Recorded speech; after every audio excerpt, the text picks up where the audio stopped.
Bismillahirrahmanirrahim. Assalamualaikum warahmatullahi wabarakatuh. A'udzu billahi minasyaitonir rajim. Bismillahirrahmanirrahim. Alhamdulillahilladzi hadana lihada wa ma kunna linahtadiya laula an hadanallah. Qala Allah ta'ala fi kitabil karim.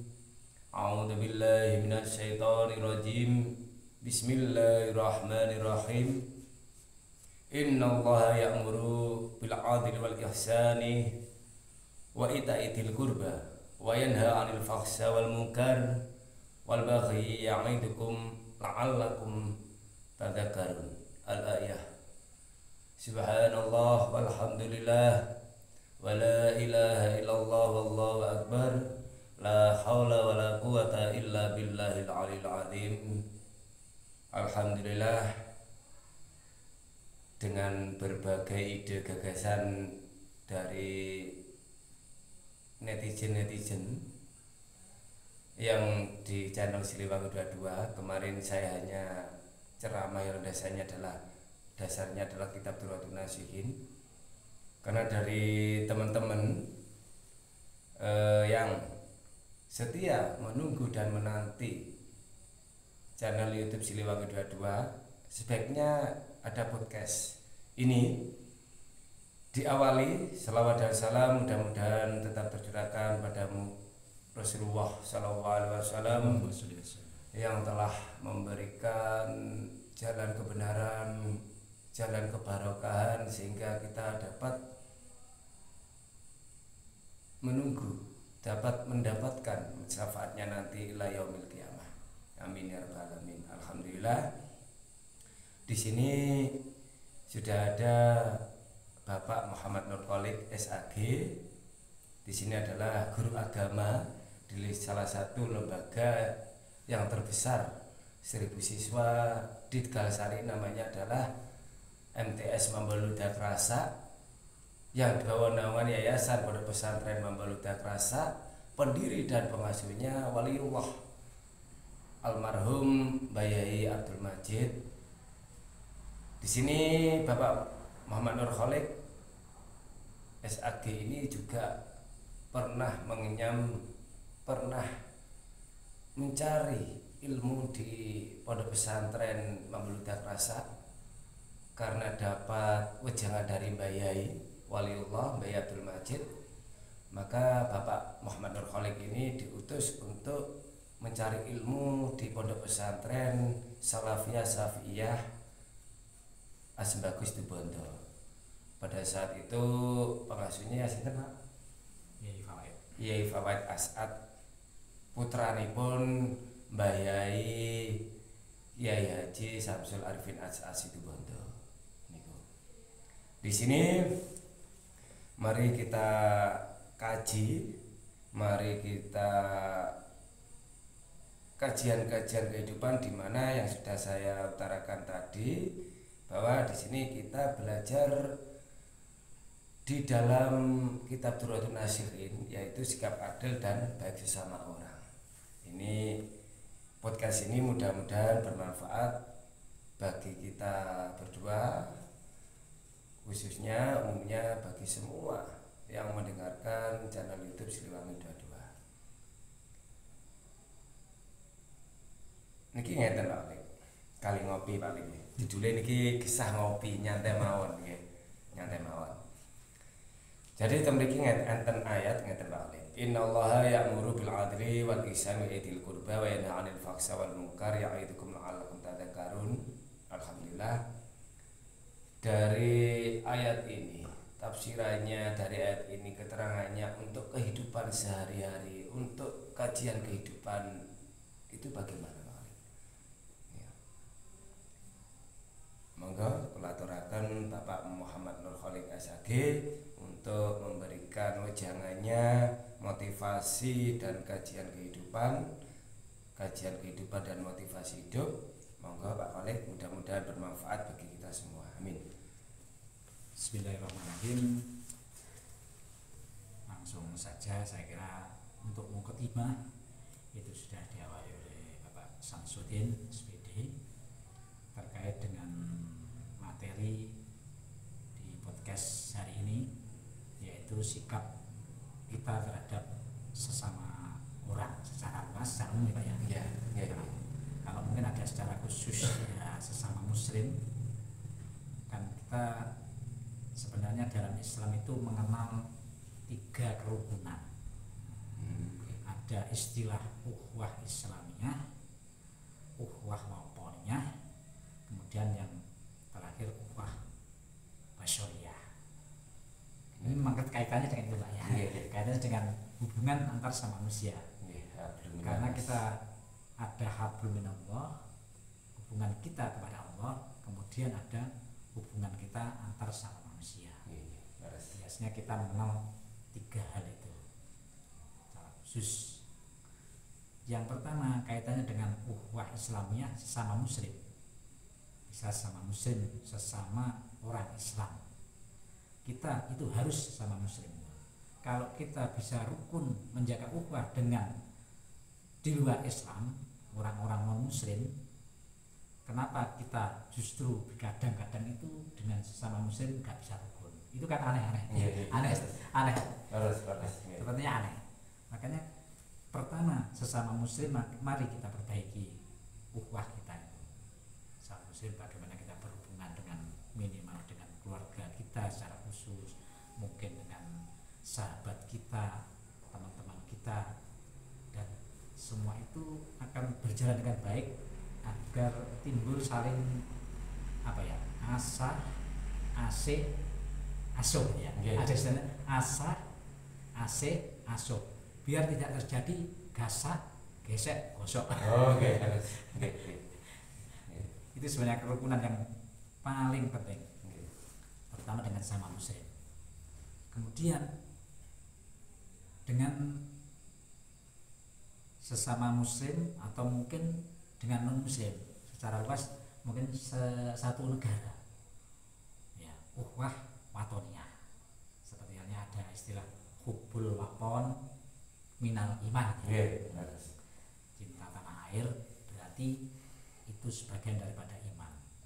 Kalau kita cinta kepada tanah air berarti minimal ya cinta kepada orang-orang yang berada di tanah air itu, berarti Indonesia. Makanya sekarang ada istilah-istilahnya apa itu, NKRI harga mati ya, Pancasila jaya ya.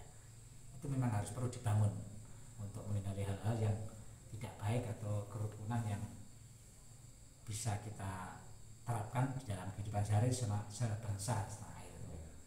Mungkin kalau yang lebih luas lagi ukhuwah basyariyah. Ukhuwah basyariyah itu entah itu muslim, entah itu non muslim, seluruh dunia. Jadi harus dibangun biar terjadi sinergi dalam kehidupan ini. Hubungan antar manusia semakin baik. Itu hablum minannas dan hablum minallahnya juga baik. Kadang ada orang yang hubungannya dengan Allah itu baik, justru kepada manusia tidak baik. Padahal kita kan kehidupan sosial, bahasanya itu kan zon politik, saling membutuhkan. Mulai kita lahir sampai mati itu pasti butuh orang lain. Gak mungkin kita akan hidup sendiri. Nah, ibarat ya Pak Sam ya. Ibaratnya dunia ini kita kuasai semuanya. Apapun diberikan, silakan ambil. Tanah berapa hektar, rumah berapa, mobil berapa, bahkan kalau perlu Monas itu silakan ambil. Tapi kalau hidup sendiri nggak mungkin, nggak enak. Makanya hidup pasti butuh orang lain. Kita nggak mungkin nggak butuh orang lain. Monggo untuk masukannya. Berarti ya Pak, pertanyaan pula ini kan sifatnya podcast ya. Karena podcast kita tanya jawab dan wawancara biasanya. Ketika manusia kita bicara hablum minallah, hablum minannas. Ketika hubungan kita dengan Allah Subhanahu wa taala itu baik, ibadah kita tekun dan sebagainya. Tapi hubungan dengan hablum minannasnya, hubungan dengan manusianya itu kurang baik. Penyikapan untuk menyatukan antara hablum minallah dan hablum minannas pada diri seseorang tersebut itu pripun Pak? Nah, jadi biar apa ya, nyambung ya. Nyambung ya. Nyambung. Nyambung. Berarti harus sinergi kan. Nggih. Harus bersama, hubungan kepada Allah baik, Hubungan manusia juga baik. Nggih. Biasanya kalau orang hubungannya dengan Allah itu baik, karena orang kalau hubungannya dengan Allah baik itu kan berarti dia mengamalkan hal-hal yang diperintahkan oleh Allah. Nggih. Padahal Allah itu bukan perintahnya ansik untuk berhubungan langsung saja dengan Allah saja, karena di sekitar kita ada orang lain. Itu tadi, orang tidak bisa hidup sendiri.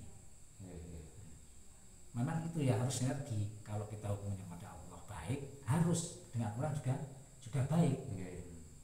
Ya berhubungannya tetap saja harus ada hubungan dengan Allah harus baik, hubungan dengan manusia yang baik. Ini nikmat. Jadi hidup itu akan nikmat. Nikmat. Ya, itu saya kira secara sepintas itu mungkin.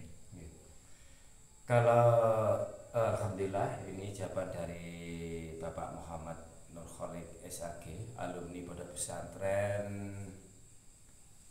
Asbagus Salafiyah Safiyah Situbondo. Ini saya tanya lagi, Pak. Biar antara kita di dalam Islam kan hablum minallah kita bagus, pasti nantinya hablum minannasnya bagus. Tapi kadang-kala yang terjadi di masyarakat itu adalah ketika hubungannya bagus dengan Allah, itu malah dengan masyarakat itu semakin tidak bagus. Itu yang salah itu terletak pada manusia itu apa ya? Oh itu ya. Saya kira itu sebenarnya dari manusianya, dari manusia sendiri.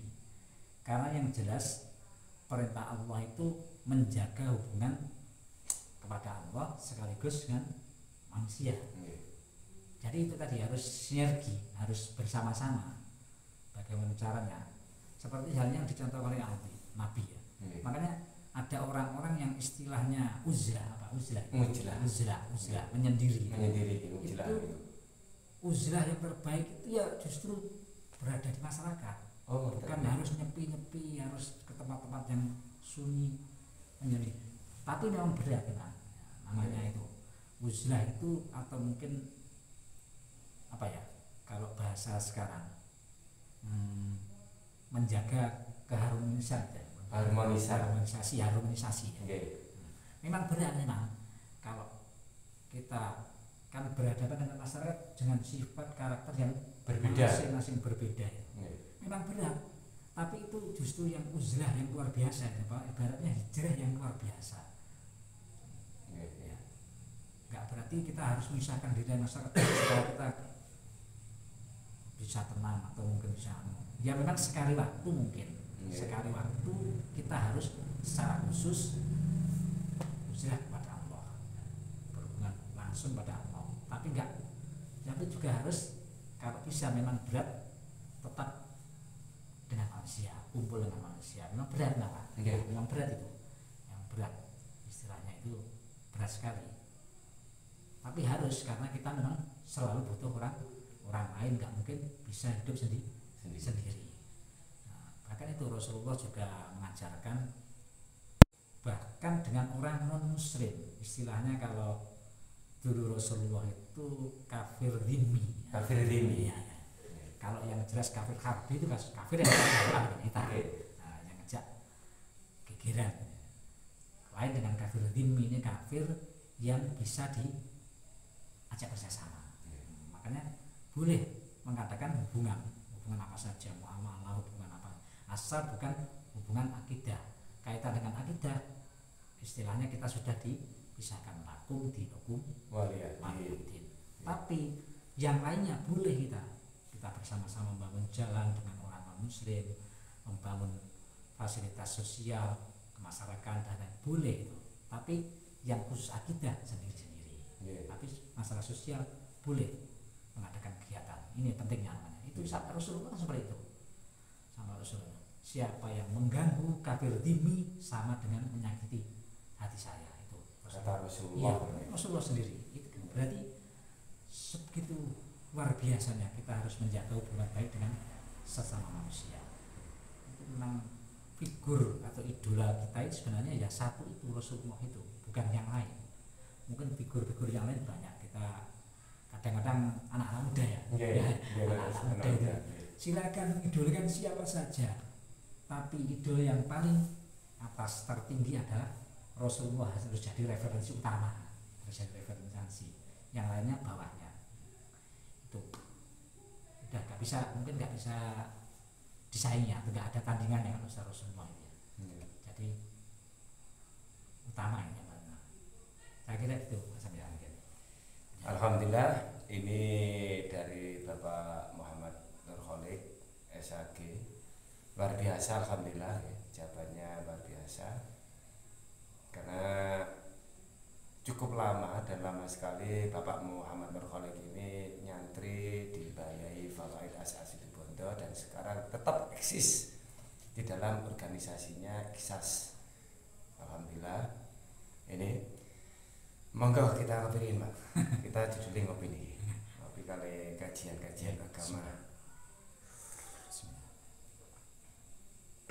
Alhamdulillahirrahmanirrahim. Barakallah. Ini terkait, ini mau tanya-tanya lagi terkait dengan judulnya tadi adalah hubungan baik sesama manusia, hablum minannas di sini.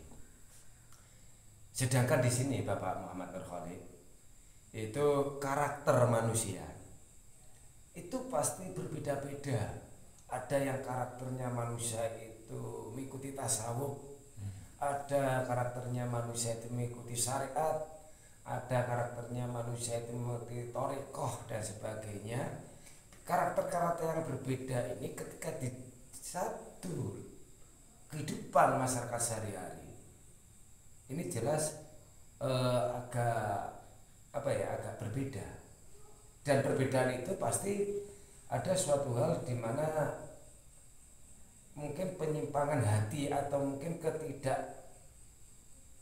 ketidakharmonisan hati dengan orang lain, walaupun ini agak bahasan hati ini ya, bahasan hati teman-teman ya. Pasti ada suatu gap di dalam hatinya, namun dohirnya itu tetap bersama. Bagaimana penyikapan di sini ketika yang namanya hati itu kurang sinkron dengan hati seorang tasawuf, hati seorang thariqah, hati seorang syariat. Itu bagaimana Bapak Muhammad Nurkholik? Ya, sebatas yang saya baca, yang saya pelajari mungkin ya. Kaitannya dengan itu, mungkin pernah kita mengikuti pengajian bagaimana ya, misalnya pengajian di kitab hikam, ya. Saya Iskandari ya.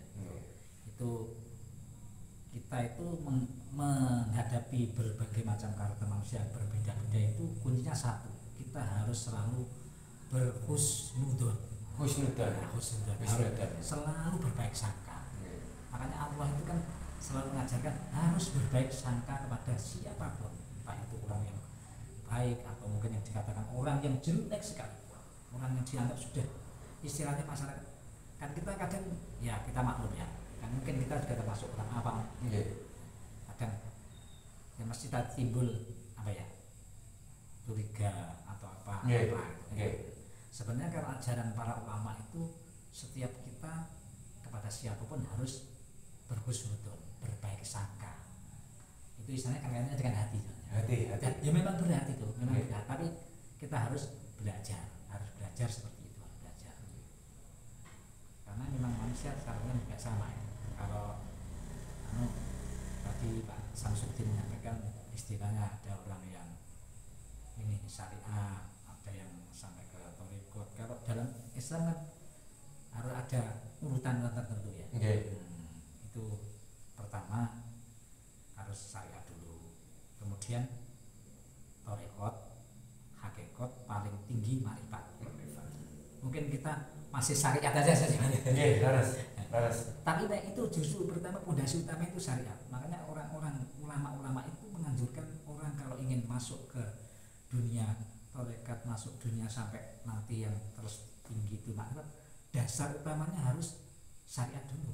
Syariatnya harus dibenahi dulu, ditata dulu, karena memang pondasi syariat itu pondasi pertama. Biar nanti kalau sudah naik ke atas jangan nggak goyah. Nah apa? Mungkin ada anak-anak kita itu kadang sudah apa ya, ngamalkan apa wirid-wirid atau apa, atau mengamalkan apa itu ya. Sebenarnya itu kalau dalam dunia pesantren ini kan syariatnya dulu, syariat dulu harus dikuatkan dulu. Biar itu istilahnya nanti kalau sudah masuk ilmu yang lain itu enggak gampang goyah, nanti enggak timbul apa itu takaburnya, timbul sum'ahnya, timbul hal-hal yang tidak diinginkan. Nah, biasanya kan kalau syariatnya enggak kuat kan goyah kadang. Yang namanya manusia kan ya, namanya manusia itu kan seperti itu. Mungkin sementara itu mungkin. Alhamdulillah luar biasa dari Bapak Muhammad Nur Khalid ini, bahwa ketika kita di dalam kehidupan masyarakat atau kehidupan lembaga atau kehidupan dimanapun, ketika kita berdampingan, ketika hidup sesama manusia pasti berbeda-beda karakter. Jawabannya satu, kita tetap berhusnudzon kepada semuanya orang yang berbeda-beda karakter. Tetap belajar husnudzon, baik sangka, walaupun kenyataannya tidak baik, tapi kita belajar baik sangka. Tujuannya adalah untuk menumbuhkan rasa baik sangka dalam hati kita. Ketika kita sudah baik sangka kepada manusia lainnya yang berbeda-beda karakter, kita menjadi ayem, tentrem dan tenang. Apalagi kita selalu berbaik sangka, berhusnudzon kepada Allah Subhanahu wa taala, itu sangat dianjurkan. Jadi intinya dari Bapak Muhammad Nur Khalid SAG, sarjana agama ini, untuk menyikapi semua perbedaan-perbedaan karakter tersebut dengan kita menerapkan yang namanya husnudzon kepada siapapun. Itu alhamdulillah di sini saya juga belajar ini dari Bapak Muhammad Nur Khalid. Mari kita belajar husnudzon, Belajar bersama-sama ya. belajar bersama-sama, okay? Latihan.